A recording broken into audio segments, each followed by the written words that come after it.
Last October, I reviewed one of the most underrated horror flicks of the 80s, The Incubus, so it seems fitting I review another underrated and excellent movie, Dead and Buried.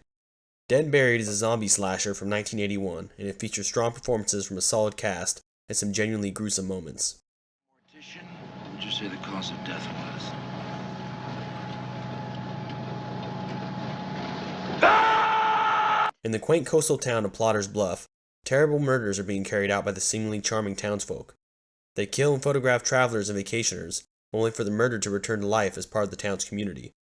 The sheriff begins to suspect something strange is going on, and his investigation leads him to the town's mortician. The sheriff also begins to suspect his wife may be playing a part in the murders after finding occult and witchcraft books in their home.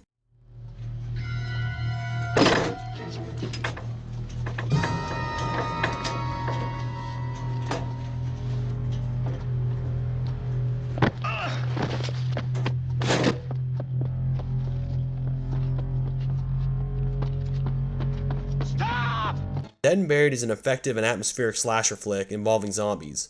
But these zombies aren't your modern zombies that eat people. These are pre-Romero zombies. They're more similar to the Caribbean-style voodoo zombies from yesteryear. In a lot of the movies I review for this channel, I'm always saying the police procedural aspects of the movie are the lamest and least entertaining, but that isn't the case here with Dead and Buried. The film works great as a mystery.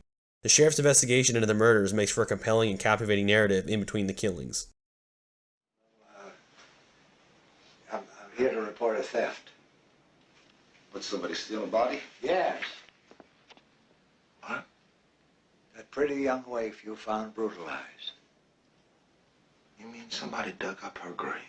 Well, this morning, I would have laid her to rest, but she was gone. The film features several memorable and disturbing moments, like the infamous needle in the eye scene. I'm gonna give you something. It's gonna make you feel even better.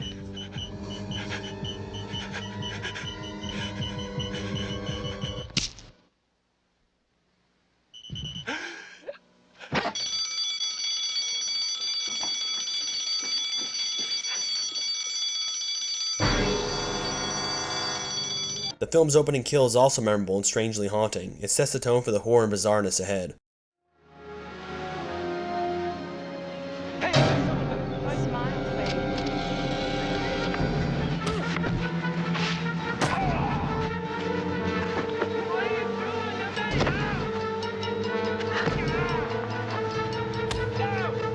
The acting is spectacular all around.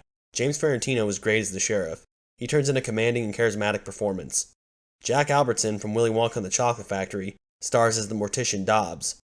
He turns in a fun performance as the eccentric mortician who harbors a dark secret. You know, Dobbs, sometimes you make me sick. Sick? You bring me a body that smells like burnt steak. You force me to keep it till it begins to rot, and then you have the nerve to tell me that I make you sick? 2 murders, Dobbs. Both strangers. 2 murders in a town no bigger than a postage stamp. Now you leave me the hell alone. Dead and Buried features one of the best twist endings of all time. So good in fact that I won't spoil it. Although Dead and Buried's plot may not be the most plausible when all is said and done, the film tends to be more concerned with atmosphere and dread than tying up any loose narrative ends. The special effects by Stan Winston are great, and there are some graphic deaths. The film's score by Joe Rossetti is one of my all-time favorite scores. The film's pacing is perfect, finding the right balance between terror and mystery drama. Although at times the film's editing can seem jarring due to the change in the film's tone. The film's setting of a coastal town seemingly stuck in the 1950s makes for a unique setting and adds a touch of originality to the picture. Director Gary Sherman stated he used voyeuristic camera tricks to create unsettling feelings, and decided to film with a bluish tint to help make the red of the blood pop more. What did you do to my wife? Janet, my crown jewel, my very first, my seedling. Where is she?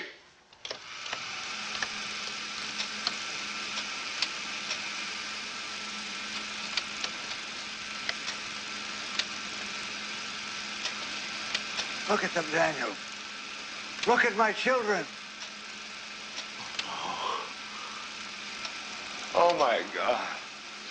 They had to be disfigured. Don't you see? I have to make them look like they used to look. That's my art. Dead and Buried is an underrated 80s horror flick that doesn't seem to get enough respect or attention.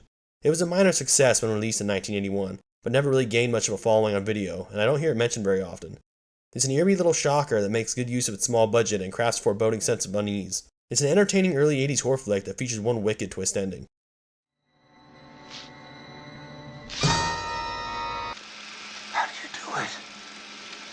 black magic. Call it a medical breakthrough.